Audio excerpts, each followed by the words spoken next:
पहले This maths conference will now be recorded. Okay, तो mathematics में देखिए यहाँ पे टोटल ये मैंने डिवाइड किया है, एक सब डिवीजन बनाया है।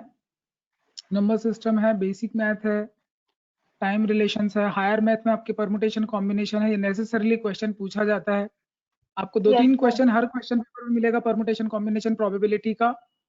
इसमें एक टॉपिक हम लोग और ऐड करेंगे, क्योंकि प्रोबेबिलिटी बिना सेट थ्योरी की आपको नहीं समझ में आएगी और वो बनाने में प्रॉब्लम भी करता है। तो हम लोग इसमें एक और टॉपिक ऐड करेंगे आगे चल के, सेट थ्योरी। वो सेट थ्योरी थोड़ा सा हम लोग पढ़ेंगे, उसके बेसिस पे हम लोग उसको और करेंगे, ठीक है। एंड देन मेंसुरेशन जो है वो काफी इजी होता है। ये फॉर्मूला बेस्ड होते हैं, लाइक एरिया, वॉल्यूम, ये सब हमने क्लास 10th में पढ़ा हुआ रहता है। जस्ट एक बार फॉर्मूला हमको रिवाइज करना होता है और उसके हिसाब से हमको अलजेब्रा, मेरे ख्याल से आपका अलजेब्रा वाला पार्ट, जो कैलकुलेशन वाला पार्ट जो है वो थोड़ा सा पुअर है, तो हम लोग उस पर पहले काम करेंगे। कैलकुलेशंस कैसे करने चाहिए, इक्वेशंस कैसे सिंप्लीफाई करने चाहिए, किस तरह के इक्वेशंस होते हैं, ये सारी चीजें हम लोग पहले इनिशियली करेंगे। जैसे हमने अपना टॉपिक स्टार्ट किया अभी नंबर सिस्टम से, तो नंबर सिस्टम पे हम लोग अभी नंबर्स के साथ खेल रहे हैं, we are playing with numbers, ठीक है। देन हम थोड़ा सा अल्जेब्रिक चीजें भी करने वाले हैं। जब तक हम अलजेब्रा नहीं करेंगे, बाकी जो टॉपिक है, बेसिक मैथ है, टाइम वर्क है, हायर मैथ के क्वेश्चन है, एरिया मेंसुरेशन, ये सब प्रॉब्लम करेगा, क्योंकि कैलकुलेशन है इन सारी चीजों में, ठीक है। तो पहले आपका जो कैलकुलेशन वाला पार्ट है वो हम लोग बिल्डअप करेंगे, वहां हम लोग पहले फोकस करेंगे। नंबर सिस्टम में आपको प्रॉब्लम्स ऑन एजेस आते हैं, यहाँ पे भी वही अलजेब्रा वाली चीजें, एक्स वगैरह एज्यूम करना पड़ता है, let this be X, that be something other number, and then उन अलजेब्रा के स्ट्रक्चर्स को सिंप्लीफाई करना, अलजेब्रिक स्ट्रक्चर्स को समझना, वो सब जरूरी होता है।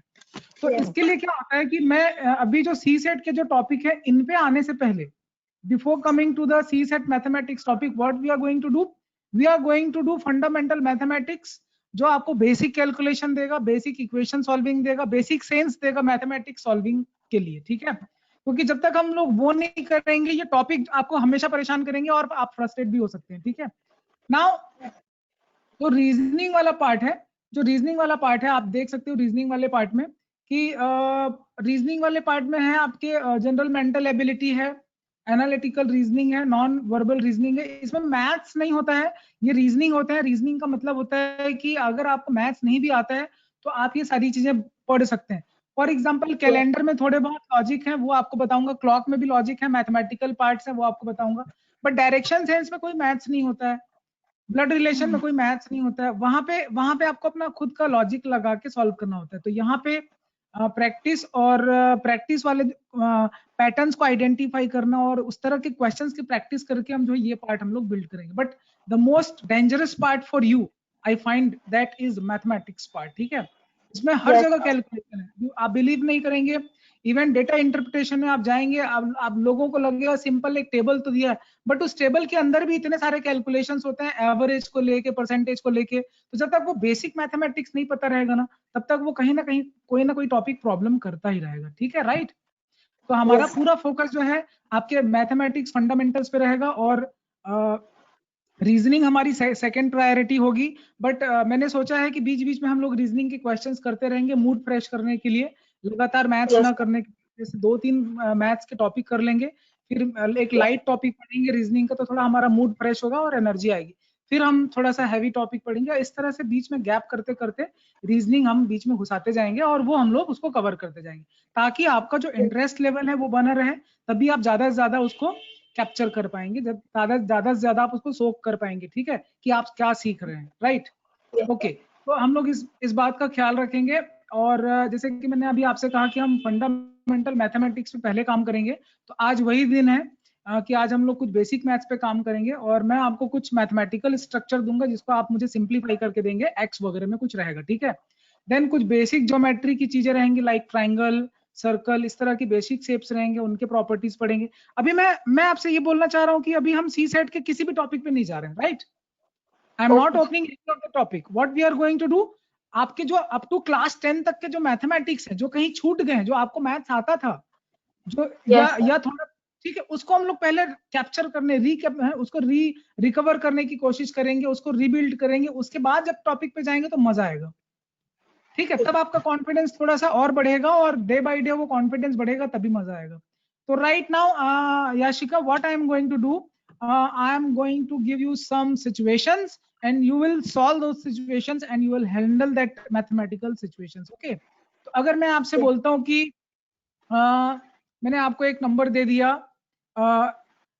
x/2 plus 5x/3 is equal to 7x. अभी आप ये x निकाल के सॉल्व करके मुझे बता सकते हैं कैसे सॉल्व होगा? यस बताइए.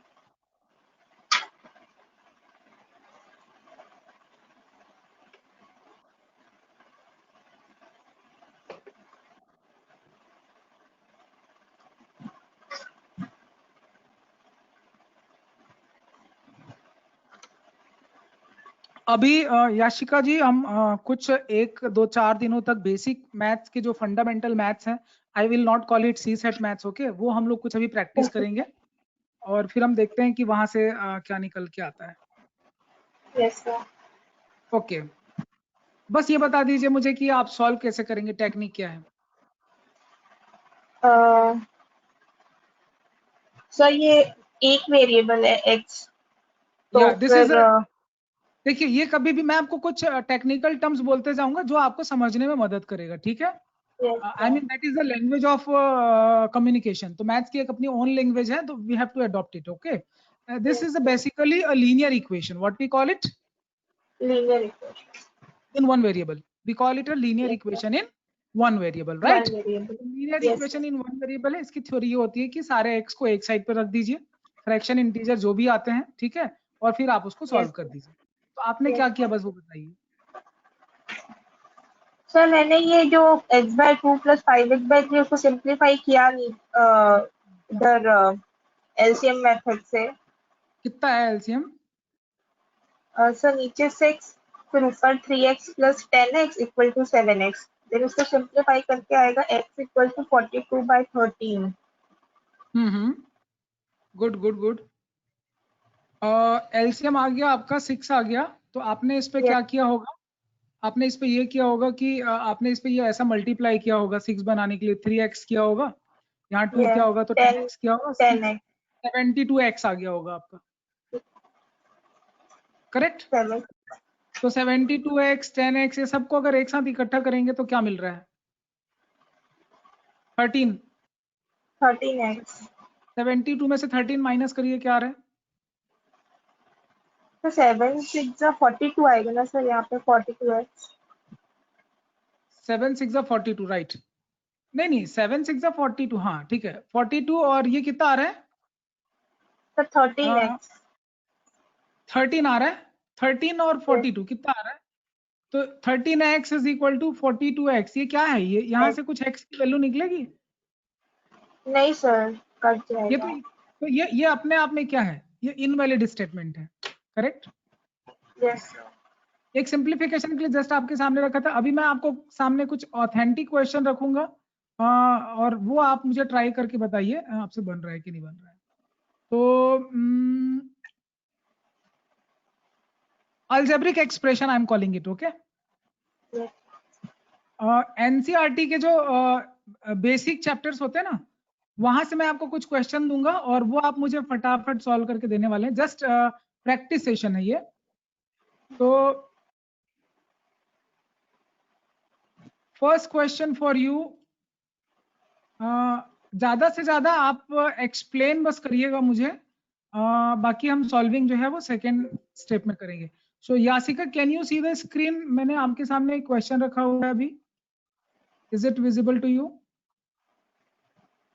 Yes sir. Can you read the question please? The length of a side of a square is given as 2x plus 3. Which expression represents the perimeter of the square? अब देखिए बहुत common सा question है ये fundamental mathematics है, ठीक है? तो मेरा सवाल ये है कि square, do you know about the square? Yes sir. Square वो चीज होती है जिसके ऑल साइड इक्वल होते हैं. Yes sir. अब इस पे होता ये है कि अगर साइड x है, साइड अगर x है तो इसका एरिया जो होता है x इंटू एक्स स्क्वायर होता है, आपको पता होगा. Yes sir. पेरीमीटर जो होता है वो 4 इंटू साइड होता है. पेरीमीटर का मतलब होता है सारे लाइंस को जो बाउंड्रीज है उनको ऐड कर देना, करेक्ट? यस. तो ये आपका इस तरह से एक स्क्वायर है, पेरीमीटर का फॉर्मूला मैंने बता दिया। अभी आप मुझे बताइए अकॉर्डिंग टू क्वेश्चन इसकी डिमांड क्या है, कैसे करेंगे, अप्रोच क्या होगा? सर एक साइड का लेंथ दिया है 2x plus 3 and it is asking about the perimeter, so it will be 8x plus 12. Okay, तो बेसिकली ये है कि आपको 2x plus 3 जो है वो साइड दे दिया है। हाँ, yes sir. ये सारे साइड जो है वो 2x plus 3 होंगे, राइट? Yes sir. हाँ, अभी आपको बोलता है कि पेरीमीटर क्या होगा, क्या होना चाहिए perimeter? Sir, perimeter will be 4 into 2x plus 3. What will be the option A B C D में से? 8x plus 12. D. D option, good, very good. तो ऐसे ही कुछ बेसिक मैथ्स हम लोग पहले करेंगे, ठीक है, जिससे आपका जो कंसेप्ट है वो रिवाइज हो जाए जल्दी से, ठीक है? ओके, नाउ एक और मैं आपको क्वेश्चन पूछ रहा हूँ। पावर और एक्सपोनेंट कभी आपने पढ़ा होगा, कभी याद होगा आपको? Yes sir. जैसे किसी नंबर की पावर में 0 रख दें तो वो 1 हो जाता Yes sir. है ना? इस तरह की चीजें Yes आपने sir. पढ़ी हो। तो पावर वाले क्वेश्चन में आपको कुछ दूंगा जिसको आप सिंप्लीफाई करेंगे और देखते हैं कि आप वो कर पाते हैं कि नहीं और क्या कंसेप्ट निकल के आता है। So my next question for you is here. Can you see the screen? Yes sir. Please read the question. Find x so that 5 by 3 to the power 5 multiplied by 5 to the power 11 equals 5 by 3 to the power 8x. बताइए याशिका जी कैसे बनाएंगे, आप किस तरह से approach रखेंगे?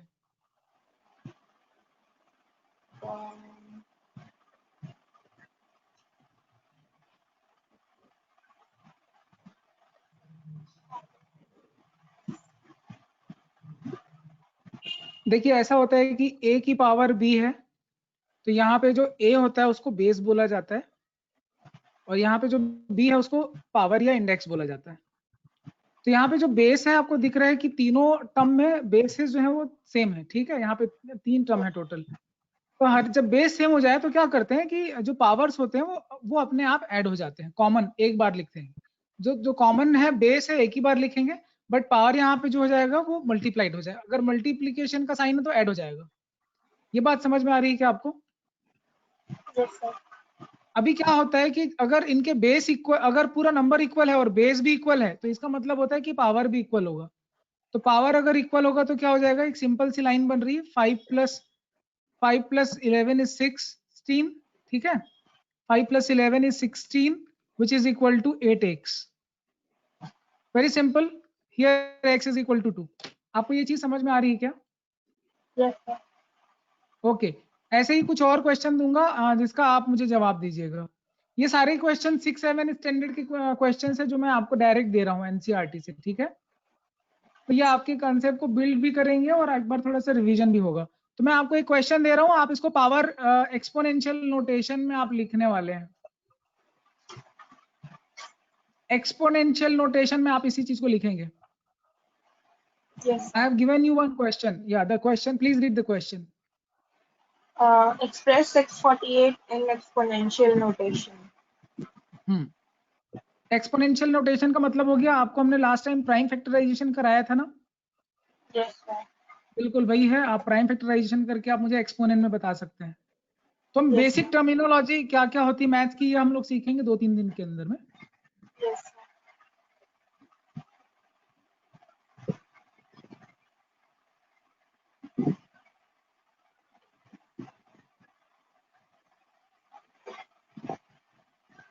So it will be 2 to the power 3 into 3 to the power 3.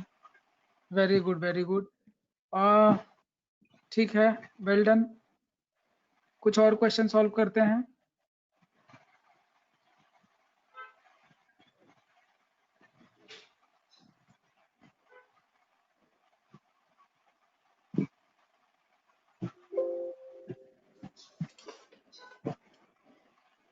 आपको एक क्वेश्चन दिखा क्या स्क्रीन पे? Next question, Yes sir. Please read and solve. The equation having 5 as the solution is. क्या कर सकते हैं, अप्रोच क्या कर सकते हैं।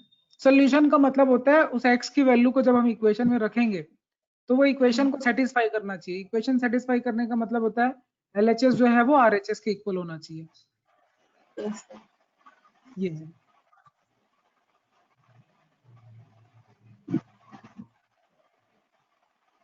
Sir, option B, 3 minus x equal to 8. Okay B, ये आपने कैसे बताया सोच के कि वो बी होगा? सर x की वैल्यू फाइंड आउट करेंगे। x की वैल्यू आपने फाइंड आउट किया। अगर हम x की वैल्यू Yes. फाइंड आउट ना करें तो डायरेक्ट हम रख के चेक कर सकते हैं क्या? जैसे आपको सी ऑप्शन दिख रहा होगा, डायरेक्ट दिख रहा होगा कि इसका सोल्यूशन नहीं हो सकता। हाँ, yes sir, yes sir. Direct दिख रहा है कि डी का सोल्यूशन हो सकता है क्योंकि यहाँ 5 + 3 रखेंगे तो 8 आएगा। समझ में आ रहा है क्या? Yes sir. ओके, चलिए एक और क्वेश्चन आपके सामने रखते हैं। आपको एडिटिव इनवर्स का आइडिया है क्या? Additive inverse, multiplicative inverse. No sir.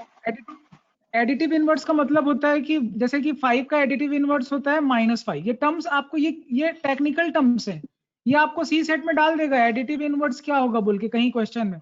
अब दिक्कत ये है कि सब कुछ आता है बट ये टर्म के बारे में पता नहीं, वही दिक्कत हो जाएगी।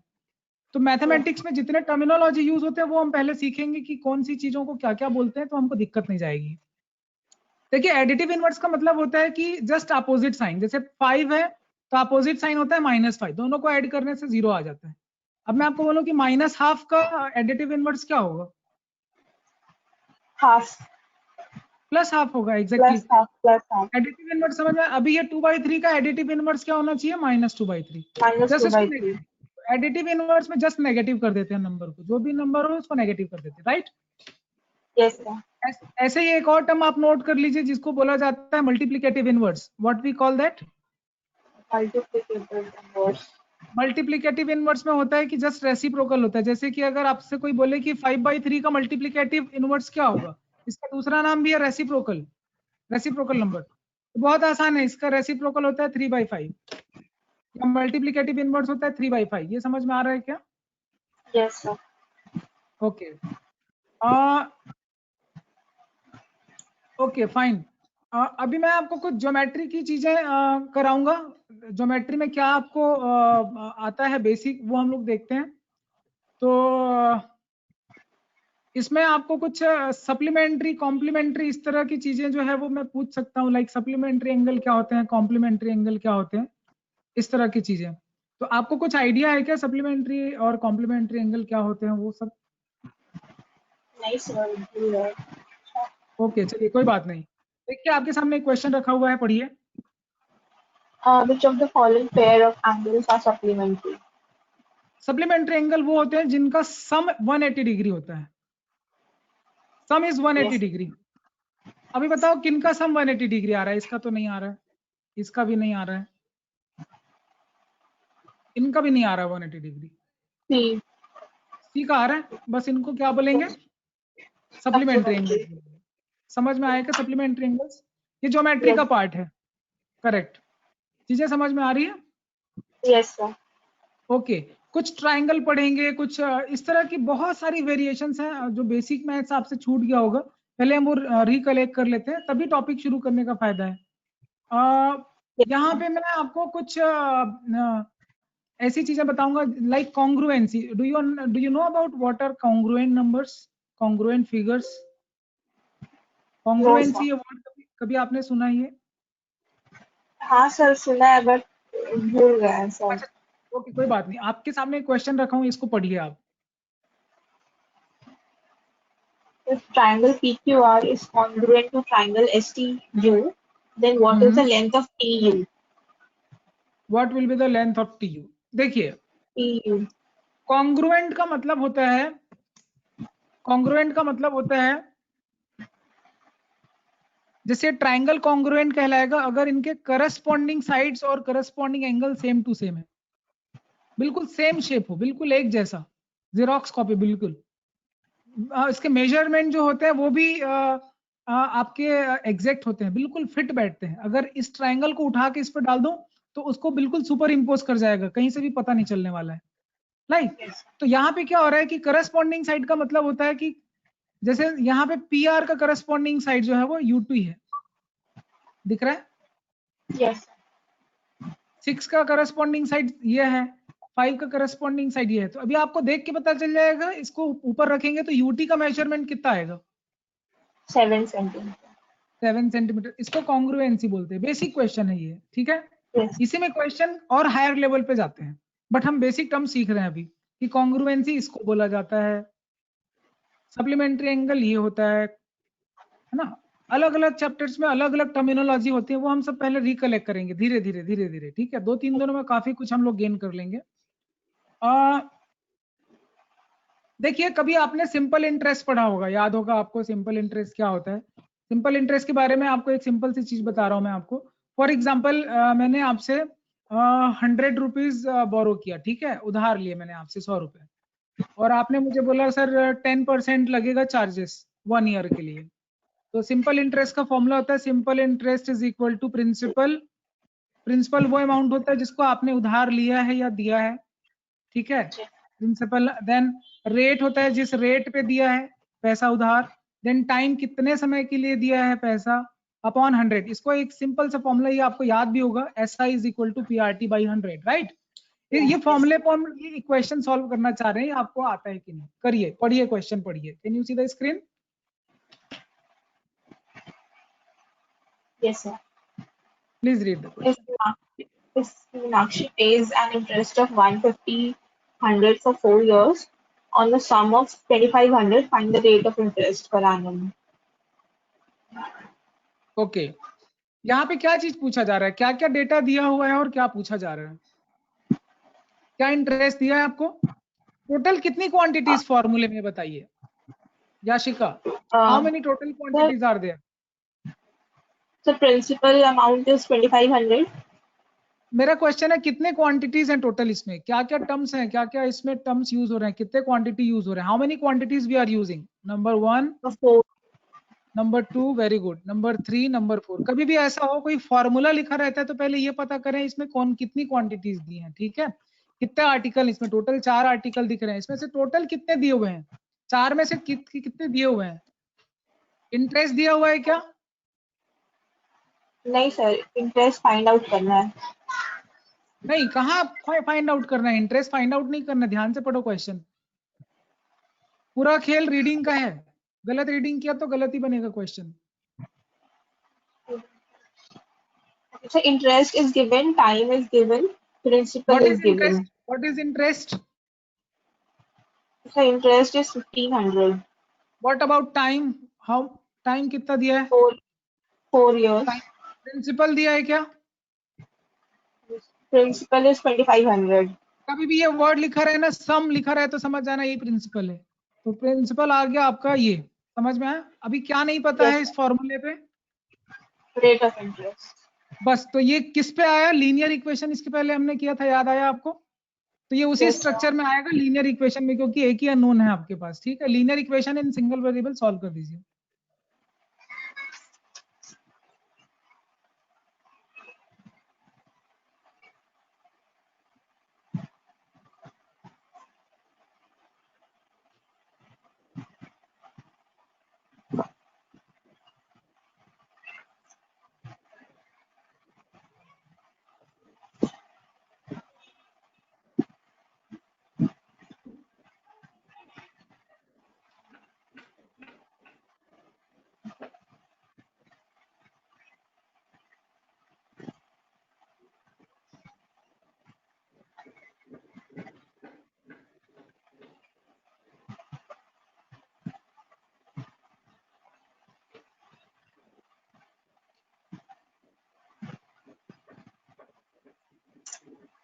सर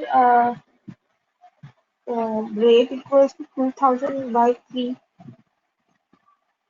रेट कितना आ रहा है रेट ऑफ इंटरेस्ट? 2000 by 3. 2000? इतना ज्यादा कैसे आएगा? कहीं गलत कर रहे हैं आप। देखिए सॉल्व कैसे करेंगे। इंटरेस्ट जो है वो आपको दिख रहा है, स्क्रीन आपको दिख रहा होगा। इंटरेस्ट यहाँ पे 1500 लिखा हुआ है, प्रिंसिपल लिखा है 2500, रेट नहीं पता, आर लिखेंगे, देन टाइम लिखा है 4 डिवाइडेड बाई 100 है। तो बहुत सिंपल है कि देखो ये 2 0 तो यहीं कट गए। टेबल अगर पढ़ें 25 इंटू 4 या 100 होता है, तो ये तो और ऐसे काट देगा, तो सीधा निकल गया R is equal to.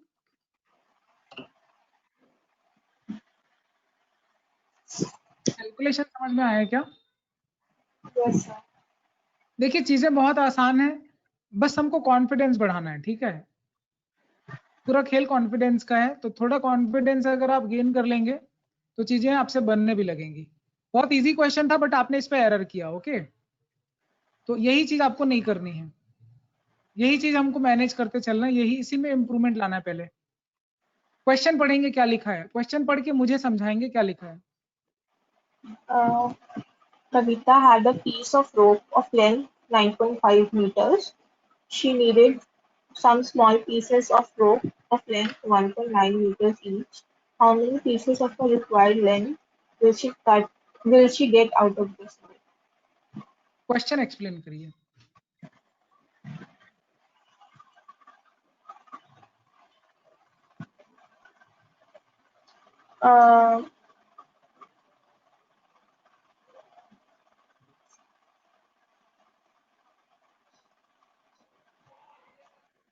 Uh, so उसके पास 9.5 मीटर की एक रोप है एंड शी नीड्स 1.9 मीटर की छोटी छोटी रोप्स। तो उस 9.5 मीटर से कितनी वो छोटी रोप्स काट पाएगी of length 1.9 metre. So what to find basically? So how many pieces of the rope उसको लगेगा? बताइए।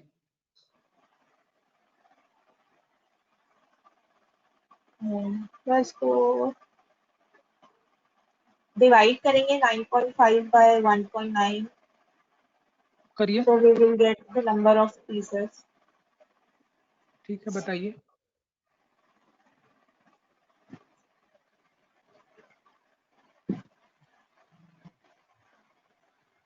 बताइए।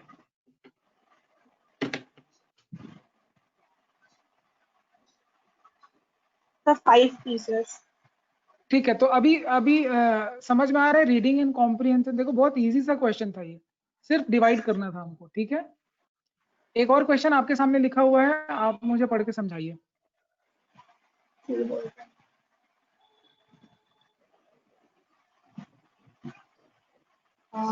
सर 3 बॉयज ने अर्न किया है total 235.5 rupees. Then what is per boy ने कितना अर्न किया है ये पूछना है। ओके, बताइए। It will be 235.5 divided by 3.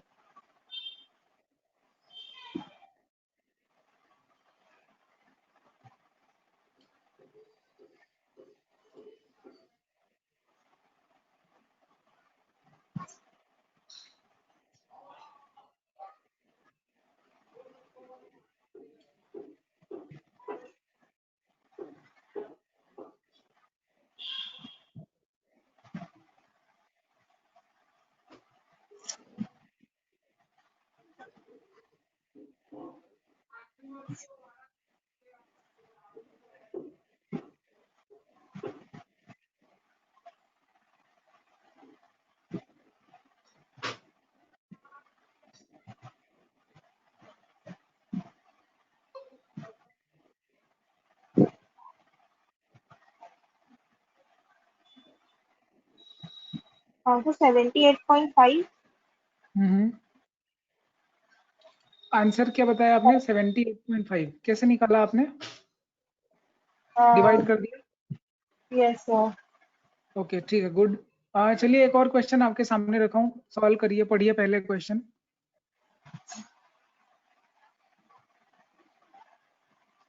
When minus 16 is divided by dash, the question is 4. बताइए।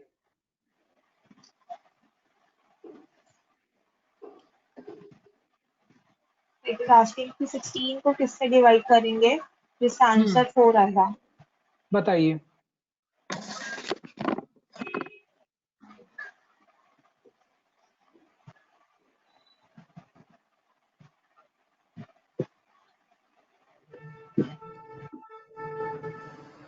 तो 64, हाँ 64, 64 नहीं, 6 minus 16 is divided by which number, मतलब माइनस 16 को डिवाइड करना है। देखिए मैं आपको एक बेसिक कंसेप्ट बता रहा हूँ, इसमें आप ये समझेंगे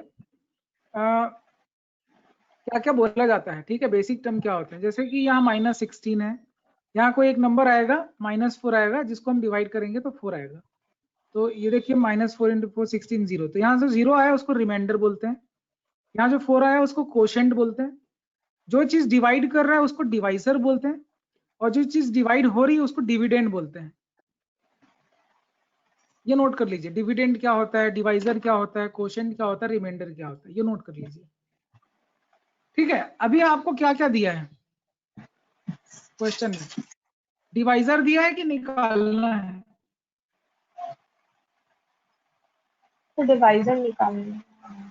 डिविडेंड दिया है, कोशेंट 4 है, इसका मतलब क्या होता है, रिमाइंडर हमेशा 0 आएगा, कोशेंट अगर मिल गया तो, क्योंकि पूरा डिवाइड हो गया ये, ठीक है। तो बस ये यही करना था आपको, ये समझ में आ रहा। एक और काम कर सकते थे कि आपको नहीं पता -16 को किससे डिवाइड करना चाहिए कि आंसर 4 आए, ये एक्चुअल में ये क्वेश्चन है, दिख रहा है आपको? Yes sir, 4। बस तो इसके लिए क्या होता है, x is equal to -16 divided by 4 कर देंगे, x का आंसर मिल जाएगा, x इज -4। चीजें समझ में आ रही है क्या? Yes sir. ठीक है, एक और क्वेश्चन आपके सामने रखा हूं, देखिए मीडियन क्या होता है। मीडियन आपको पता है क्या होता है? मीडियन का मतलब होता है मिडिल मोस्ट फिगर। इसके लिए क्या करना होता है, जो डेटा दिया हुआ है उसको अरेंज करना होता है किसी एक सीक्वेंस में, असेंडिंग या डिसेंडिंग ऑर्डर में। देखो मुझे सबसे छोटा नंबर 3 दिख रहा है, 3 के बाद 4 दिख रहा है, 4 के बाद मुझे 5 दिख रहा है, 6 दिख रहा है, 7 दिख रहा है, अरेंज कर दिया। अब बताओ मिडिल में क्या है, 1 2 3, 1 2 3, मिडिल में 4 आ रहा है, 4। बस इसी को मीडियन बोलते हैं। चीजें समझ में आ रही है क्या? Yes sir.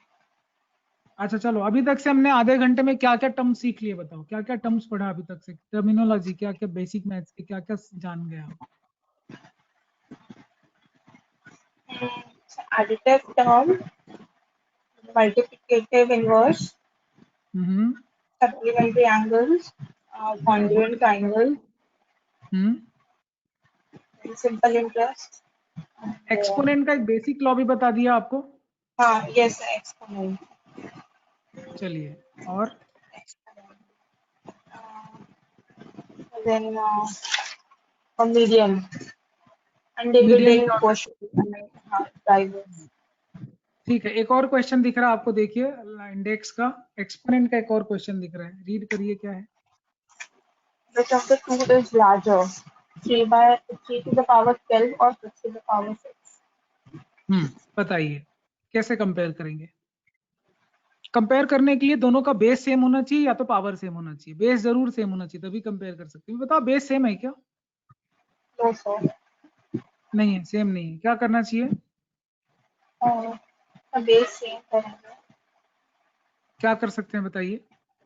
ऐसे 6 को लिख सकते हैं 2/3 4 हम्म to the power 6.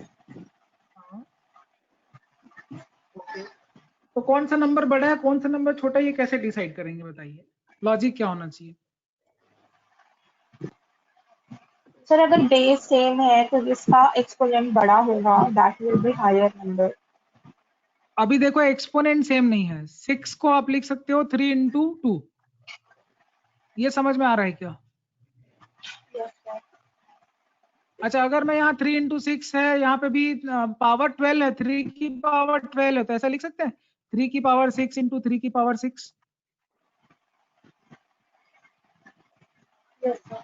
अब अगर कंपेयर करूं तो ये और ये तो बैलेंस कर देगा, ये तो दोनों साइड है, इसको हटा देते हैं।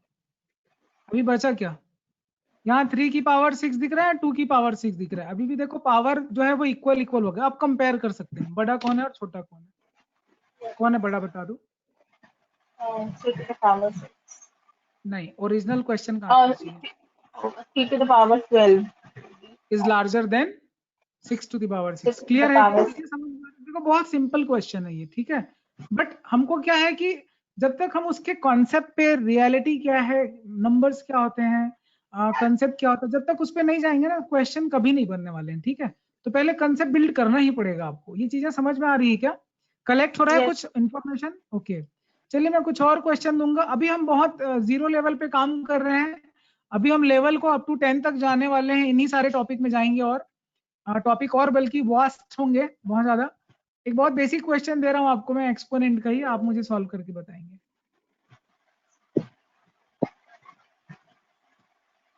Can you see the screen? Yes, sir. Okay, tell me.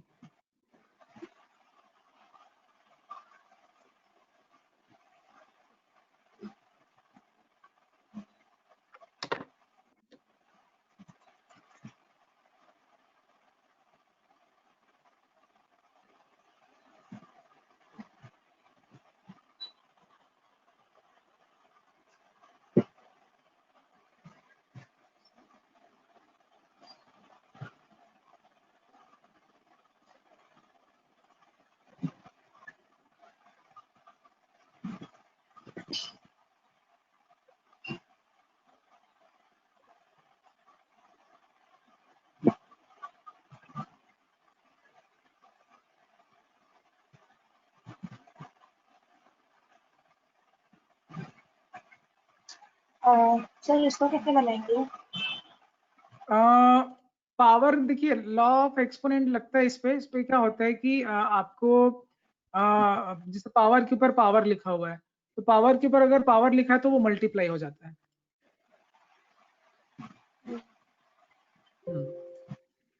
Power के ऊपर अगर पावर लिखा है तो मल्टीप्लाई कर दीजिए, पावर्स को मल्टीप्लाई कर दीजिए। -3 की पावर में क्या आ रहा है? So -3 to the power 2 2, will तो be 2 की 9. पावर, तो -3 नहीं, ओपन नहीं करना। देखो चॉइस, देखो ऑप्शन, देखो ऑप्शन में तो खुला नहीं है ये, तो 2 × 3 हो जाएगा। पावर के Oh, ऊपर पावर लगाया है तो 2 × 3 हो जाएगा, आपका 6 हो जाएगा। तो राइट ऑप्शन है बी। oh, समझ में आ रहा है क्या? okay, sir. क्लियर है? Can you see the answer? Yes, sir. Okay, चलिए आपसे एक और क्वेश्चन पूछ रहा हूं मैं। डेटा इंटरप्रिटेशन का आपको हल्का सा फील आएगा। मेरे ख्याल से वीडियो थोड़ा, ये थोड़ा ब्लर लग रहा होगा आपको, इमेज काफी ब्लर है क्या? सर थोड़ा सा दिख रहा है थोड़ा सर. ब्लर है। ओके, चलिए मैं आपको चेंज कर देता हूँ। Let me change the quality of the picture. ठीक है, गुड। तो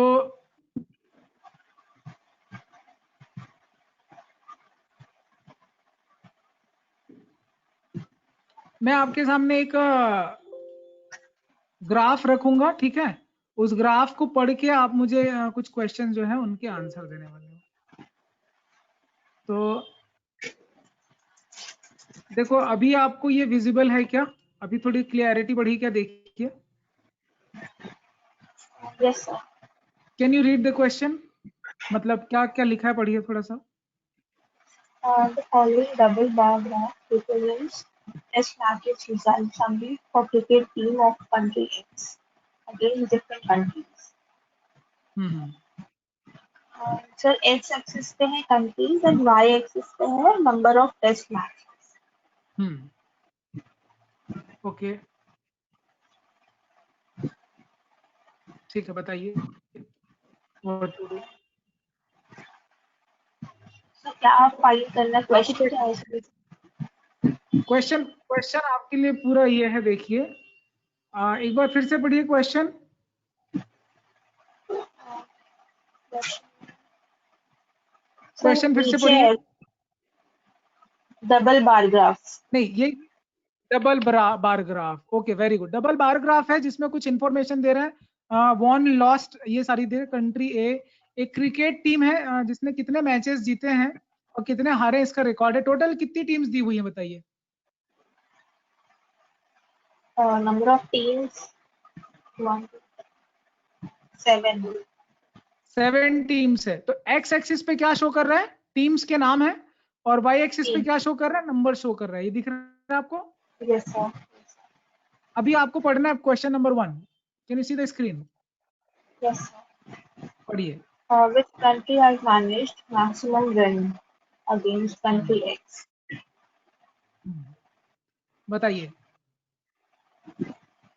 max which country has managed maximum wins against country X?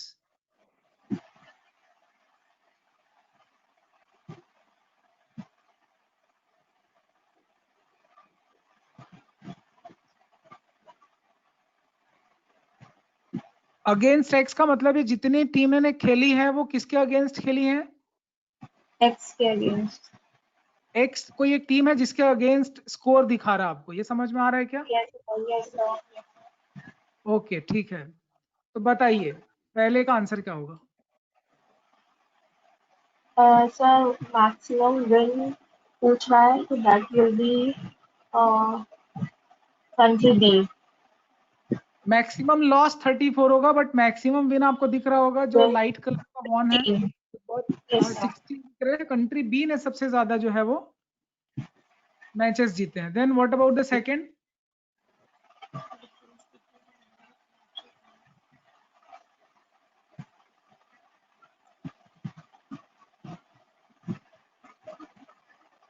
Difference highest है। यस कहाँ सर। पे डिफरेंस हाईएस्ट है?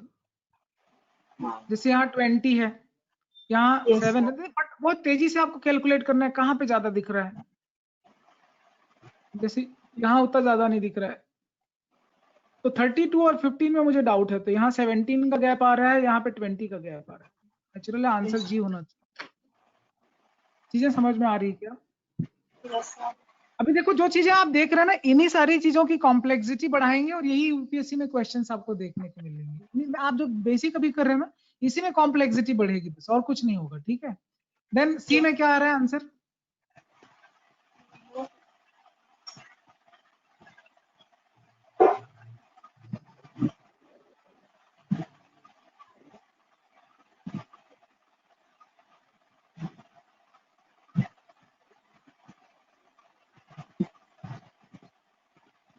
Sir, इसमें कंट्री ई हम्म ये पूछ रहे हैं कि number of wins of country E is same as which country का नंबर ऑफ लॉसेस, तो that will be country F. तो देखिए कंट्री ई के विन्स कितने आ रहे हैं? 3 विन्स आ रहे हैं। 3। Yes sir. Very good. तो ये जो चीजें हैं एक्चुअल में क्या है कि आपका जो पूरा का पूरा सी सेट जो है उसमें मैक्सिमम पार्ट जो है वो रीडिंग एंड कॉम्प्रीहेंशन है। अगर आप पढ़ के समझ पाते हैं तो आंसर दे सकते हैं। बाकी मैथमेटिकल पार्ट तो आपको जाना ही पड़ेगा, ऑब्वियस है वो, ठीक है? बट कभी भी छोटे मोटे क्वेश्चन पढ़ रहे हैं तो ये जरूर हो जाता है कि हम पढ़ रहे हैं सही और समझ रहे हैं सही कि नहीं। ठीक है, समझ में आ रहा है क्या आपको? Okay good. तो याशिका मैं आपको बताना चाहूंगा कि आपने काफी अच्छा क्वेश्चन सॉल्व किया, ठीक है? और it was nice, I mean बहुत अच्छा आपने सॉल्व कर लिया। कुछ और क्वेश्चंस मैं आपको दूंगा, बट अब थोड़ा सा लेवल में आपका बढ़ाने वाला हूँ। So are you comfortable now? Okay, do you want break for 5 minutes? Do you want water break? No sir. Okay it's fine. Yes sir. Okay चलिए ठीक है। तो are you ready for the next level? Yes sir. चलिए good good. तो अभी थोड़ा सा level आपका बढ़ने वाला है, और मैं आपको लीनियर इक्वेशन के कुछ क्वेश्चन दूंगा, और मुझे बहुत अच्छा लगेगा अगर आप इन क्वेश्चन को सॉल्व कर देंगे, ठीक है? अगर आप मैं 3 दिनों तक आपको क्वेश्चंस के ऐसे ही सीरीज देते जाऊंगा, अगर वो आप सॉल्व कर देते हैं तो समझ जाइए कि आपने सी सेट जो है वो बहुत आसानी से निकाल लेंगे आप, ठीक है? आई मीन प्रिपेयर कर लेंगे हम लोग, आई मीन प्रिपेयर करना होगा हमको तो, बट हम उसके लायक हो जाएंगे कि हम प्रिपेयर कर पाएंगे कि नहीं, विद इन टाइम लिमिट हम कर लेंगे कि नहीं। तो मैं आपको कुछ बेसिक क्वेश्चन देने वाला हूँ, कुछ बेसिक चैलेंजेस आपको मिलने वाला है। So here I am putting the first question for you, and time limit भी मैं आपके लिए बाउंड करने वाला हूँ। विद इन 3 मिनट आप मुझे ये 2 मिनट के अंदर क्वेश्चन पढ़ के समझाएंगे। सिर्फ समझाने का काम 2 मिनट के अंदर करेंगे, फिर सॉल्व करेंगे नेक्स्ट 2 मिनट में।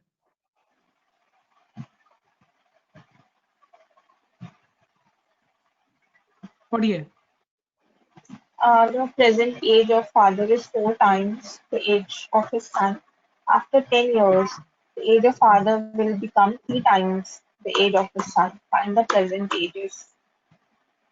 आपका सिर्फ इतना ही और काम है कि आप मुझे क्वेश्चन समझाने वाले हो।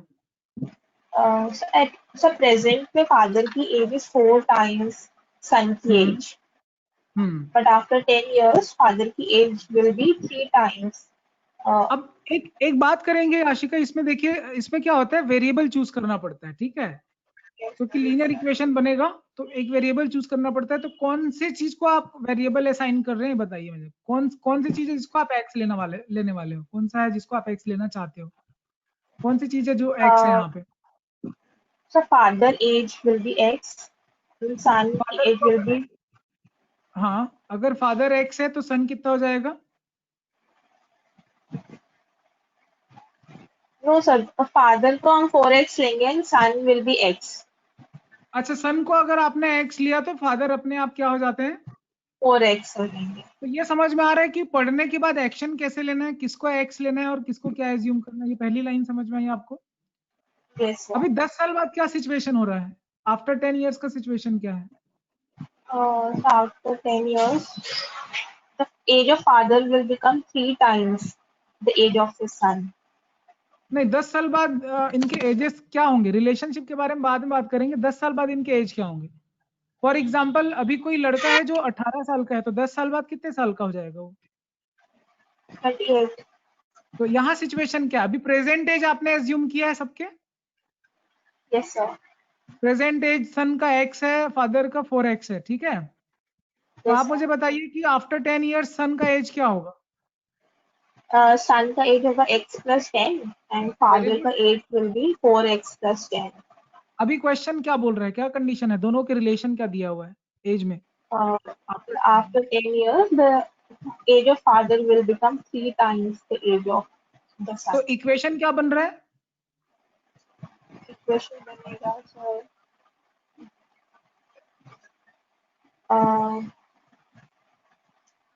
4x plus 10 will become 3 into x plus 10. ठीक है, वेरी गुड। देखिए, आपने बोला सन एक्स है, फादर 4x है, ठीक है, तो ये आपका प्रेजेंट एज है। Yes, sir. फिर आफ्टर 10 इयर्स सन क्या हो जाएगा? x x प्लस 10 plus 10, और फादर क्या हो father जाएगा? 4x 4x। plus 10. अभी रिलेशन क्या बोलता है, दोनों के रिलेशन में क्या हो जाएगा? Age of father will become 3 times son का age. तो इक्वेशन क्या बन जाएगा? 4x plus 4x 3 plus times 10, किसका करेंगे, सन का। ये इक्वेशन समझ 8. में आ रहा है आपको? बस Yes, यही sir. इक्वेशन बनाना, यही आपका अचीवमेंट है। अगर आप ये इक्वेशन बना लेते तो बड़े बड़े क्वेश्चन आप सॉल्व कर लेंगे। बताइए एक्स क्या होगा? आज आपको जो सबसे ज्यादा फोकस करना है जिस टॉपिक पे, वो यही है कि हम एक्स क्या होगा, किसको एक्स लेंगे, लीनियर इक्वेशन बनाने आना चाहिए, सबसे बड़ी चीज है, ठीक है। the most skillful topic is the linear equation for you in today's aspect, clear? तो ये चीज पे आपको बहुत काम करना है आपको, और मैं आपको इसके लिए एक वर्कशीट भेज रहा हूँ जिसको आप पूरा का पूरा सॉल्व करके मुझे भेजेंगे। लीनियर इक्वेशन है, ऐसे ही क्वेश्चन आपको मिलेंगे। समझ में आ रहा है आशिका? Yes, sir. आज के डेट पे हम लोग किस पे काम करने वाले हैं, जब हम कल की क्लास करेंगे तो आज ये पूरी वर्कशीट आप सॉल्व करने वाले हो, यही लीनियर इक्वेशन पे आप सॉल्व करने वाले हो, और देखेंगे कि हम ये आपसे सॉल्व होता है कि नहीं। और मैं बताऊं, ये कौन से स्टैंडर्ड के क्वेश्चन है, ये कोई यूपीएससी का क्वेश्चन नहीं है, ये कोई आईआईटी जेईई का क्वेश्चन नहीं है, ये जो क्लास 7th और 8th क्लास के बच्चे पढ़ते हैं सीबीएसई स्कूल के, ये वो बच्चे बनाते हैं वो Yes, sir. क्वेश्चन है, ठीक है, जो हम ऑलरेडी कई सालों पहले पढ़ के निकल चुके हैं। सो हमको बस अपना कॉन्फिडेंस बना के रखना है कि ये हमने पढ़ा हुआ है, जस्ट हमको सॉल्व करना है। क्लियर है क्या? Yes, sir. ओके। तो अभी मैं आपको एक पूरी की पूरी वर्कशीट जो है वो आपको आपके स्क्रीन पे भेज रहा हूँ, और ये आप मुझे दिख रहा है कि नहीं दिख रहा है आप मुझे बताएंगे, ठीक है। तो आज का हमारा टॉपिक है, ये कोई सी सेट का टॉपिक नहीं है, जस्ट एक फंडामेंटल है। Can you see the screen? Yes, sir. Please read the topic. A linear equation in one variable. बस ये एक टॉपिक है जिसपे हम कॉन्सेंट्रेट करेंगे अभी 1 से 2 दिन के अंदर, और इसी पे काम करेंगे, और मेन कंसेप्ट पढ़ते चलेंगे। आप मेन कंसेप्ट क्या लिखा हुआ है?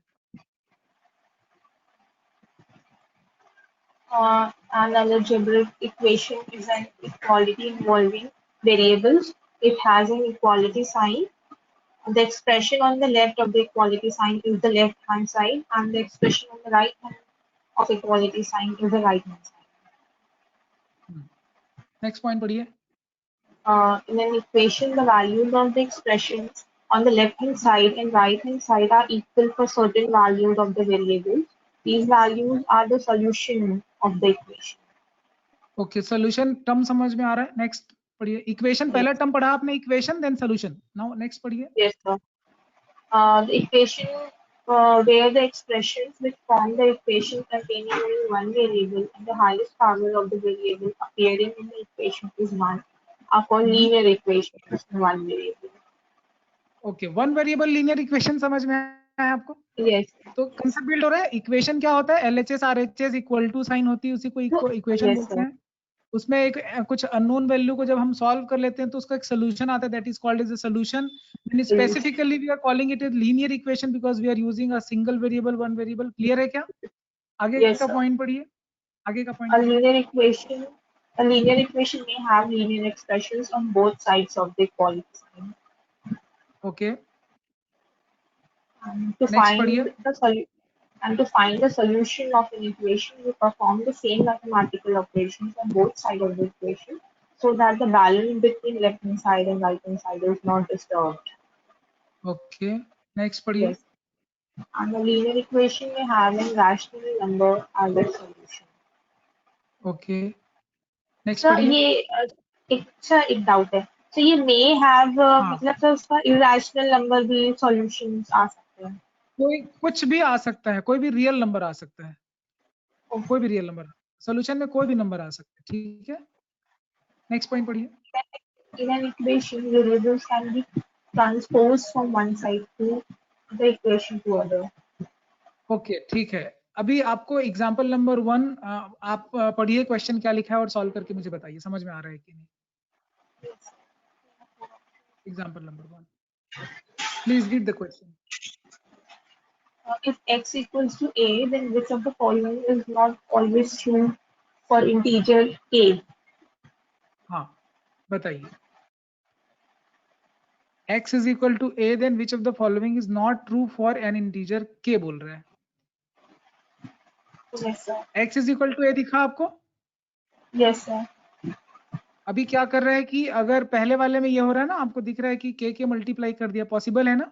इज इक्वल टू के दोनों साइड k मल्टीप्लाई कर सकते हैं. चीजें समझ में आ रही है आपको? Yes, sir. देखो, आपको जब मैं वर्कशीट दूंगा ना, वो आपकी रीडिंग और कॉम्प्रिहेंशन को अलग ही लेवल पे लेके जाएगा. ठीक है, तो आपको करना कुछ नहीं है, जो सवाल पूछा जा रहा है उसको बस पढ़ना है और सोच के आंसर देना है. इतना ही करना है और कुछ नहीं करना है. बताइए, पहला सही है? अगर मैं आपको बोलूं x is equal to a लिखा है तो k मल्टीप्लाई कर सकते हैं दोनों साइड पे, Yes, sir. डिवाइड भी कर सकते हैं, Yes, sir. माइनस भी कर सकते हैं, Yes, sir. और क्या कर सकते हैं? तो प्लस भी कर. प्लस भी कर सकते हैं. बट क्वेश्चन क्या पूछा है? क्वेश्चन क्या पूछा है? It is not always true not always true for क्या? for integer k. For integer के बोल रहा है, इसका क्या मतलब है?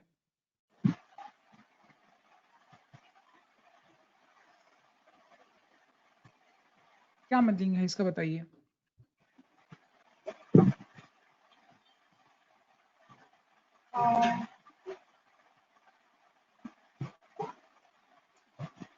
सर ये बोल रहा है कि एक्स के की वैल्यू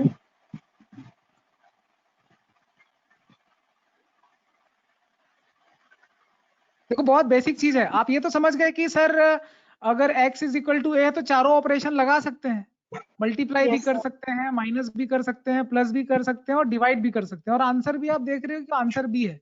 बट आपको ये नहीं समझ में आ रहा है कि गलत क्यों बोल रहा है, Yes, sir. मतलब नॉट ऑलवेज क्यों, मतलब वो हमेशा सही क्यों नहीं होगा, यही पूछ रहे हैं. बट आप सोच रहे हैं Yes, कि ये तो sir. पॉसिबल है.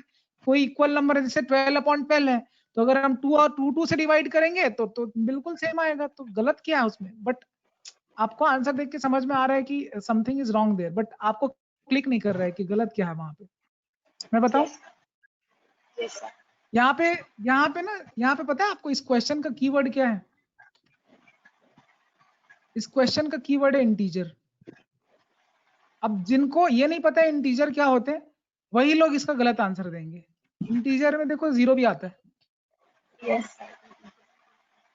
अब 0 से डिवाइड करोगे तो क्या होगा? x upon 0 is equal to a upon 0। 0 से डिवाइड होता है कोई नंबर तो वो डिफाइंड नहीं होता, अनडिफाइंड हो जाता है। Yes, denominator sir. में कभी 0 रख सकते हैं क्या? No, sir. बस ये इसीलिए बोल रहा है, तो ऑलवेज नॉट बोल रहा है, इसीलिए बोल रहा है which is not always true. भाई ट्रू तो है भी बट हमेशा सही नहीं है, वो 0 के केस में सही नहीं है, और सारे इंटीजर्स के लिए बाकी तीनों सही हैं। क्लियर है क्या? Yes, कुछ sir. तो ये क्वेश्चंस वो होते हैं जो कंसेप्ट खोलने के काम आते हैं। यहीं से आपके जो यूपीएससी के सी सेट के जो क्वेश्चन है वो इसी रंग के बनते हैं, जो कंसेप्ट बेस्ड होते हैं। ठीक है, जो आंखों से दिखते तो हैं मगर बनते नहीं है आंखों से, वो कहीं ना कहीं धोखा दे जाते हैं, कहीं ना कहीं कंसेप्ट में ठग जाते हैं वो सवाल। ठीक है, तो ऐसे ही क्वेश्चंस की आपको प्रैक्टिस बढ़ानी। एग्जांपल नंबर 2 पढ़िए। 3x minus 4 multiplied by 64 minus x equals 10. Then value of x is. Simple है, सॉल्व करना है ब्रैकेट खोल के, करके Yes, sir. बताइए आंसर सही आ रहा है कि नहीं आ रहा है।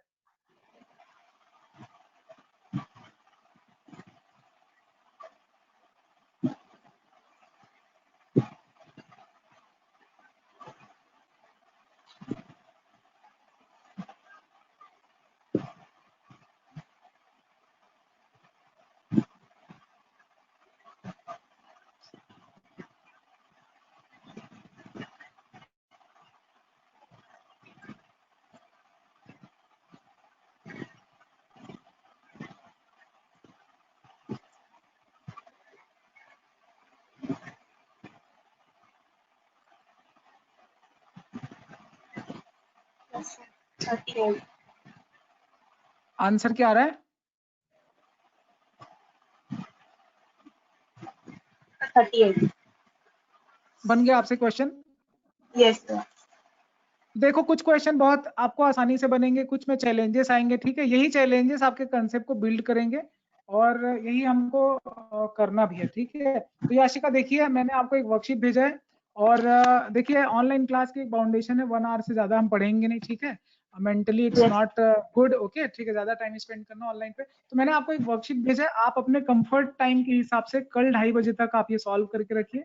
जो भी डाउट्स आते हैं tomorrow will discuss it. Okay Yes. Okay, thank you, see you tomorrow, bye bye. Thank you, sir.